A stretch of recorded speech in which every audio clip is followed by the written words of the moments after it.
So we're gonna start with probably the single most important question of this particular episode. Who are you? We're gonna ask you too, but who are Oh my. That's a good question because I got so many layers. I'm a mom. I am a daughter. I'm a registered crisis certified peer recovery specialist, which that title will end probably soon because then I will be a social worker. Um, I am a deaconess in the church. I don't lead with that. This goes back to our episode we just did. Our title doesn't make us who we are. Okay, I'm stay focused. Sorry. Um, um, I'm somebody that cares. I'm very caring, and I've been told in the past a visionary, and I'm starting to learn that. you? How about you? Who are you? I would say that I'm a unapologetic black man in America that loves his people, loves himself, and just has a heart for the people who is less than that society says, and just a caring guy, man. And I think a lot of times I would confuse what I do with who I am, and I can't do that. Okay. And it's only because on most days I'm far from what I do. I'm so far from it, or I don't even think about it anymore because the help is just like always there. Because like my new job, I do more peer work there than I did at my old job, and I'm not getting paid to be a peer. So just to say that black man in America trying to make some change, fight a good fight. So where does your passion for um, for healing and truth, where does that come from? Mm. It comes from my life experiences. You know, my dad died when I was 14 from, at the time I didn't know, but HIV complications. And he was very stubborn. He was like, I ain't taking medicine, I ain't doing anything. Um, and so he passed away very quickly from that. And then in 2012, I was 6 months pregnant with my oldest son, and my oldest brother had committed suicide. Um, and I didn't quite understand at the moment why, because I had just talked with him. And he had just told me, you know, I had complications with Josiah, and he had told me I need you to get through the finish line because he knew I had miscarriages and stuff, and he had. Now I know he was doing the cleanup, what they considered the cleanup, because he was just telling me all this stuff. Which thinking back to it, I'm like he knew a lot of things I didn't know. And then 3 years ago, I lost my youngest brother to overdose to substance prison. And so a lot of the things that those are some of the events that I had been through, but like what I do now with working with adolescents and IOP, I've been there before. Having to get drug tested, having to go to the courts, being in the justice system, then um, being sexually abused when I was younger. I mean, it's just several different things that has shaped me into why I do what I do, because there was things that at the moment I didn't quite understand why I was going through it or why it was happening. Right. And then seeing like to help other people. Um, I think what really showed me like I'm having to go through this was when I came out with my very first video after going through chemotherapy. And I had so many people call me and message me and they said, I'm going through this. I'm going through the same thing. I I wanted to commit suicide. I wanted, and I was like, okay. So it really um, shaped me and want me to help other people. Basically, be like, you don't have you. I've been there before. I know what that. I know what that feels like. Right, right. So, Eric, how would you say your personal life experiences have shaped the way you see growth and healing?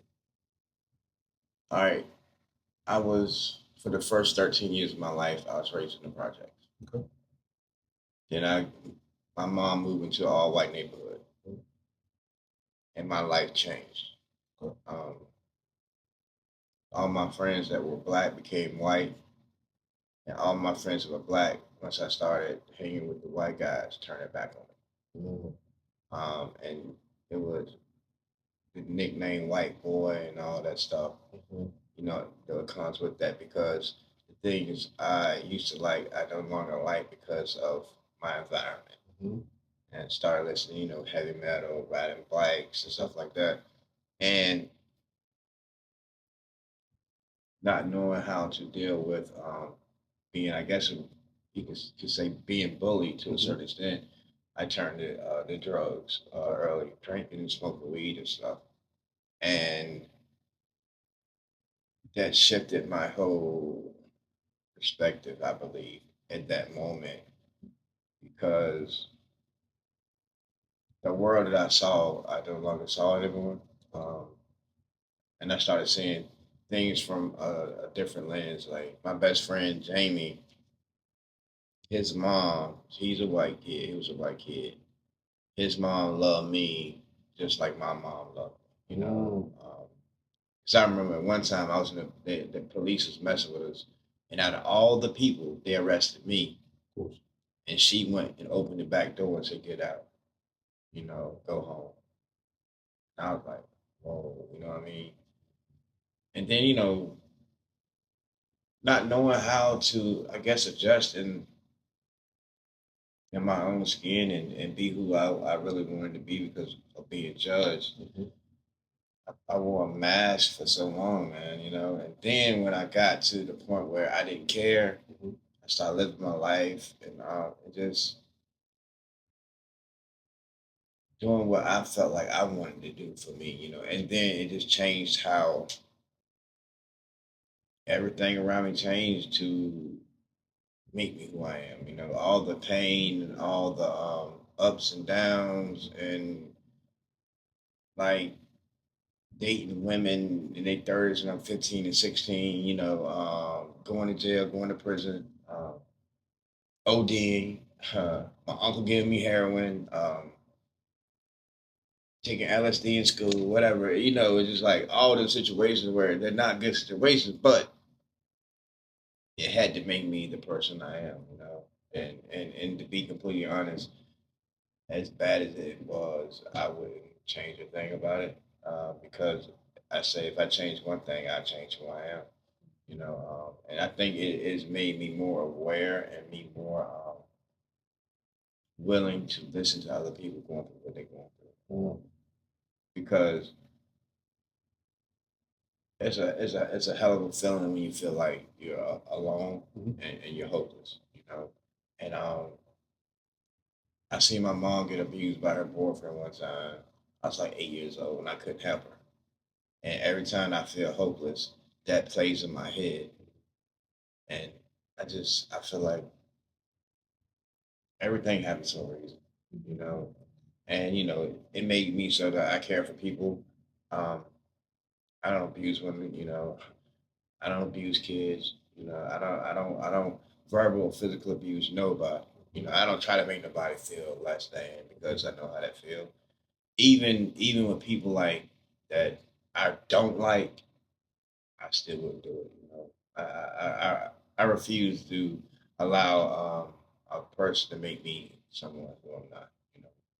So my life experience is like the best thing that ever happened to me. That's valid. So this is a question for you both. What does the word truth mean to you personally?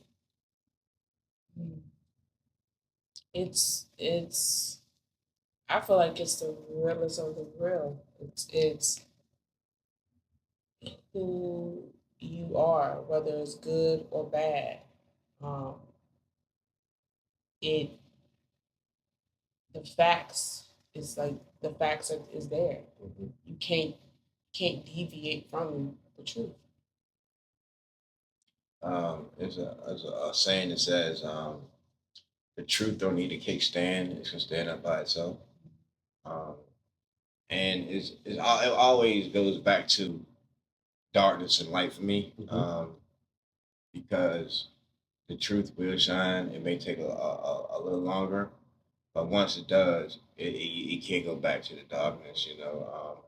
And people have a hard time with the truth, you know.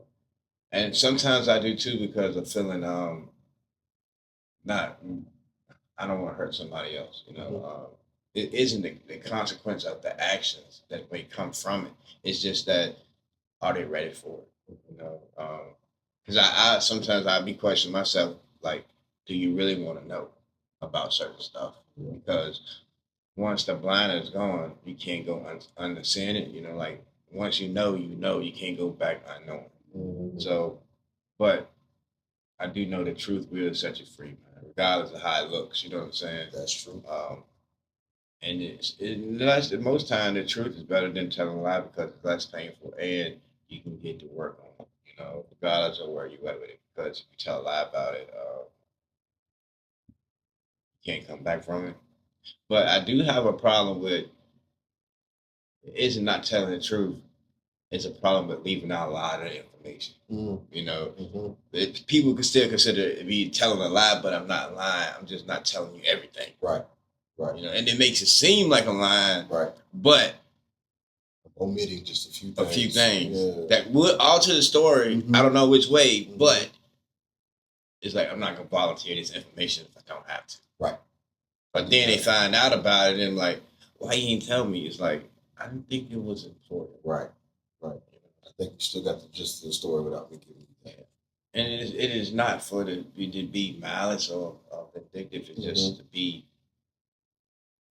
a need to know thing. Like this is what's going on. This is happening. And if I think you really, really need to know it, I'm gonna tell you. But if I can get through it without you doing everything that really don't matter no way, I'm gonna hold some of it back. Yep. You know, get straight to the point, and I'm gonna give it to you. Truth is, I like people who have similar thoughts about the truth. If being just like intentional with whatever they're doing, you know, not hiding stuff for or having hidden agendas. I hate that. I don't never have a hidden agenda in nothing I do because this don't sit right with me, you know. So I try to surround myself with people who are pretty much similar to me, you know. Don't lie, don't steal, don't hurt, you know, and just try to heal, you know, heal people, heal each other, and just build off of that, man. Because I just like going out, man.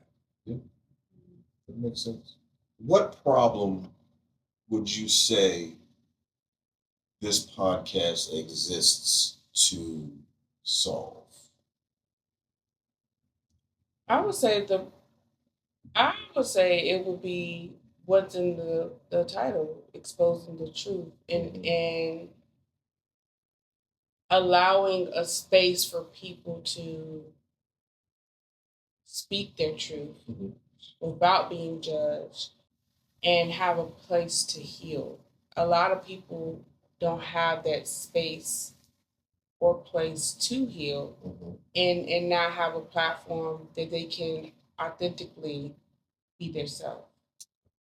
A lot of people say they have that space or they have that platform or they have, are able to do that, but they really don't.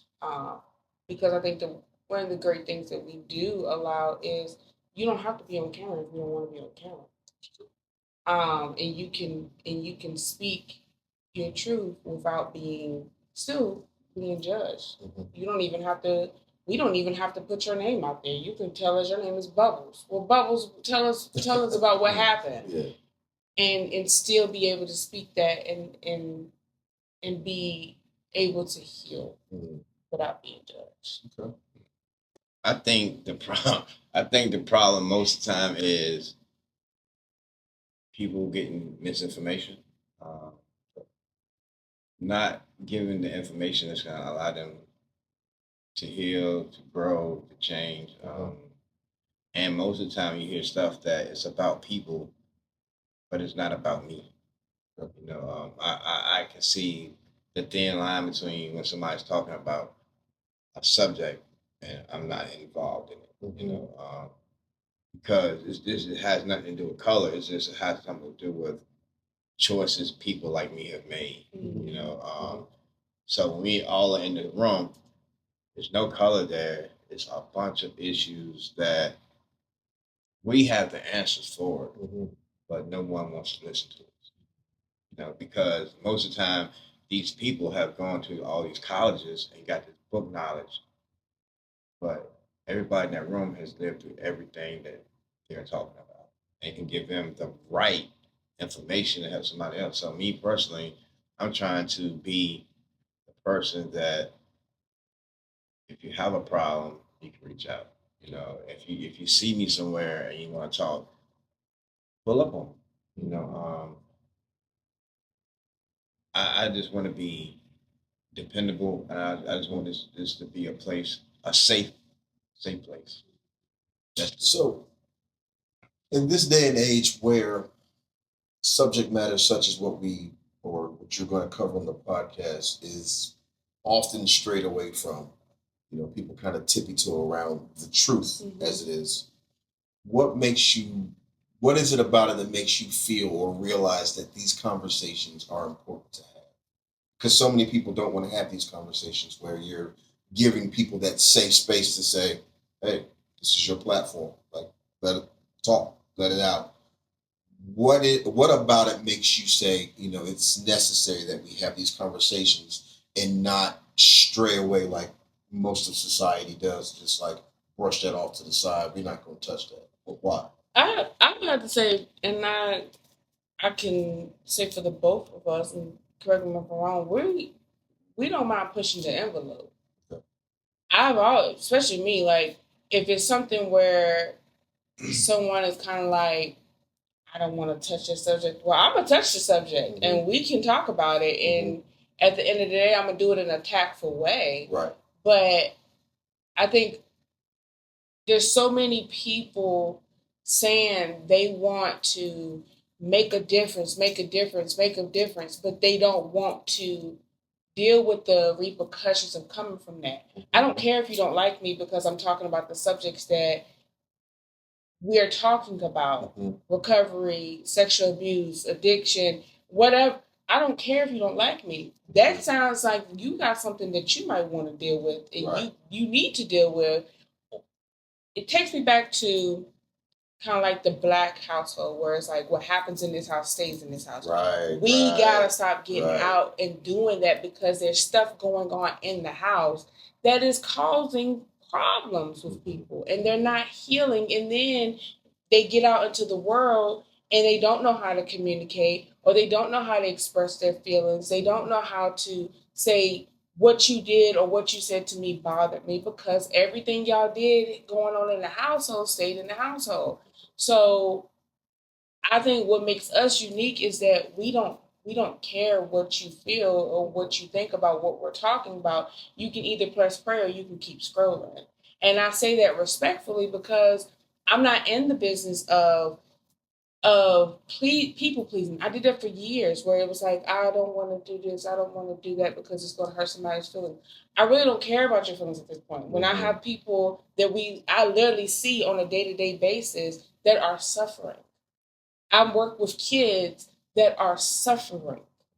So I really don't care if you have a problem with it. You can go write about it, journal about it. hell, talk about it on your podcast. I don't care.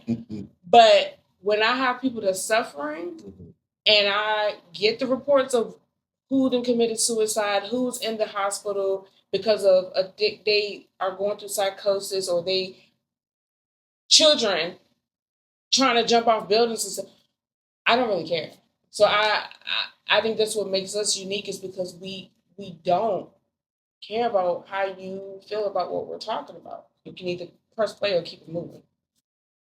That's good. Anything you want to add? I mean, she said a lot, didn't she? But for me, just a little bit. I want to be. I don't want to say maybe the voice for the people. Okay.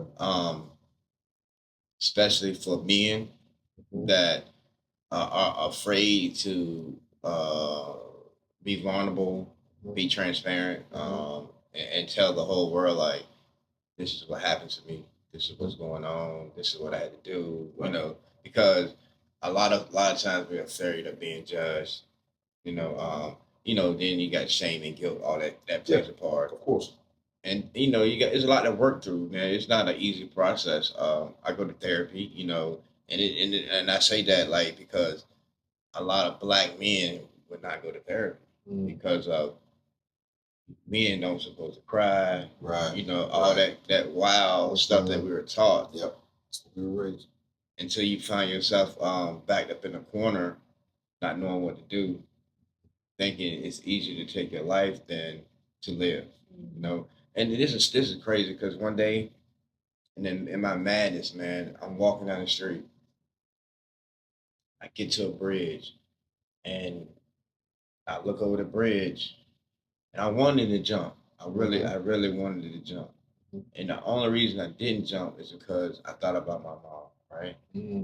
So fast forward a few weeks later, I walk across the same bridge, but this time they had put big fences up, so you can't jump. So, and that's the only time I've ever thought about suicide. Wow. So we're not alone. That's why. Of course. Right. Like every time I see that "you are enough" thing saying, it registers with me. I haven't had a lot of suicidal thoughts, but that one time scared me so bad that I knew that could easily be me. That one time was enough. Yeah, because it's like if I would have jumped, I don't know if I would have died. I'd have been hurt. Yeah. And it was like with cars, trucks coming through, so I know I probably would have died, but it wouldn't have been the fall that killed me. It would have been the pain that I would give my mom that would have killed me. It's just to be a voice for us. Okay. And what responsibility do you feel when telling somebody else's story? Because again, we're talking delicate stuff. We're talking trauma. We're talking pain. We're talking hurt. What personal responsibility do you feel? Like you said, you don't even have to be on camera. You don't have to tell us your real name. But there's something in there that's like the story needs to be heard. What responsibility do you feel? The truth. Okay. Their truth, and making sure that it's their truth. It could be somebody else can listen to it and be like, I remember that situation, but I remember this is not your truth. This is their truth. Yeah. This is what they experience. Okay. And making sure that it's not about us, it's about them. It's not, it's not about how I looked that day. It's about how can I help to best support you while you're telling this story. Okay.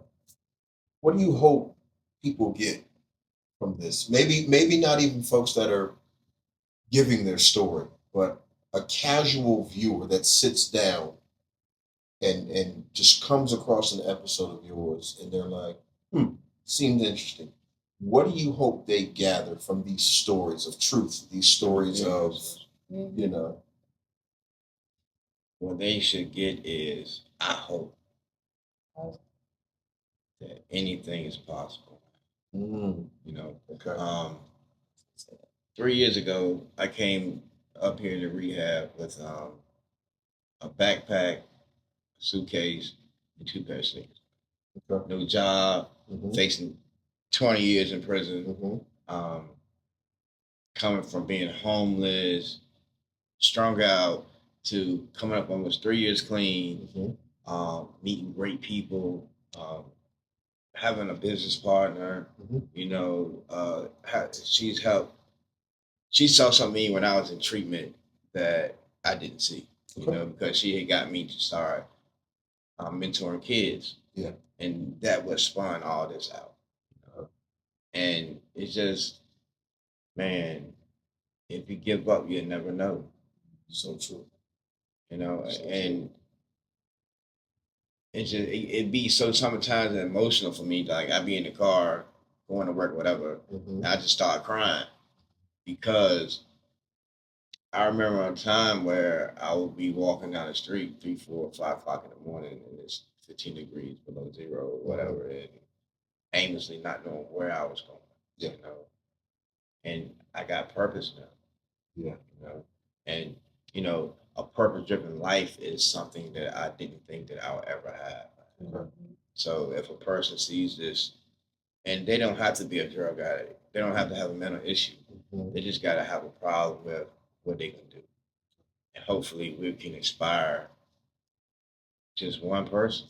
You know, like you said last night we was talking, man. We just inspire one person. Yeah. The job is done. And just to be like, we're not. This is not about us. It's about the person who we talk to, and most of the time, I believe they help me more than I help them. Yeah. You know, it just it's how iron sharpens iron, and yes, and even if we wasn't gonna put it on social media or whatever, I feel like they would still need to tell their story. Like it was just for us to just sit down and just have a conversation. They can be like, we don't want to be in front of the camera, we don't want to record it, we just want to have a conversation. I'm cool with that too. That's fair. So I think I want to close with this one. This is for both of you. If somebody looks at this episode and they're going through heartbreak, they're going through addiction, they're going through grief right now in this moment as they're watching this episode, what message do you want to deliver to them? Because I heard you say very clearly, the podcast is here to deliver hope. But for that person who's watching this right now, who has lost hope, what's your message to them through this podcast right here in this moment?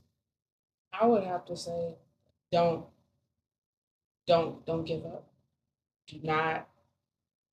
I know that you probably have already given up. So what I need you to do is take a nap, and I need you to get back up. And after you take a nap, get back with it, because I promise you, in that moment, like this moment right now, is not your forever. The right now is not your forever. And just take a nap. Just take a nap and get back up and start it again. I promise you, you'll have a whole different way of thinking. Because there's been moments where, hell, this week, I was like, you know what? I'm good. And I took a nap. Do what you gotta do. I don't care if you gotta take clothes off, get one with the bed, take a nap, and then start back up again. Because if not, if you keep dwelling in the right now, I promise you your future. It's not gonna happen, but take a nap. And then get back up and be the boss that you are. That's what you sometimes you need that reset to remember who you are. And sometimes taking a nap, it can do some things that you need to do to take place. And we just have to remember who we are, and we have to remember that our right now moment is not the end all end all. And I know it's hard. I know. And there's moments where it's like, but right now, and that's the thing, right now, like at 12 o'clock or whatever time you're watching this right now, but that doesn't mean it's going to be like that at 5 o'clock. That doesn't mean it's going to be like that at 7:17 p.m. It's just not. Take a nap. And then get back up and revamp. And even if that means you're not dealing with whatever you're dealing with right now, when you get back up, you go to the next task and be like, I can't deal with that right now. That's okay. But as long as you know that your right now is not what it's going to be an hour from now, a day from now, a week from now, a month from now. It's just not. We got somebody that needs help. Okay, this camera right here. Yes. You know, on the songs like, where my camera at? That's it. Where my camera at? Camera one, right in the camera. Well, I always want to do that. A baseball game has 9 innings. Yeah. And we're only in the third. Okay. So pick yourself up, dust yourself off, go get you some water, and when it's time to get back at the bat, swing for the fence. Just keep your eye on the ball, and I promise you, you can hit a home run. I have. Let's play ball. I got fun. And that's a perfect place to end this. Destinnee, Eric, thank you. Take your opportunity, plug the podcast, let them know when to expect it dropping. When are we launching? We are launching on next week. We have a couple things that we get to put out there for you all, and we're really excited for it. We're just wanting to help people, and we're really excited that we finally get to do a launch. Just a long time coming. And before we go, I just want to thank you, Bear, and your assistant for being with us and helping us out through this process. A lot of knowledge. You've shown us a lot, man. And it's always genuine. I just want to thank you personally. Welcome. Thank you. Ladies and gentlemen, the Blind and Truth podcast coming everywhere streaming is available. Yes. So you don't have an excuse. You won't miss it. Tune in. You will be changed. Yes. Thank you.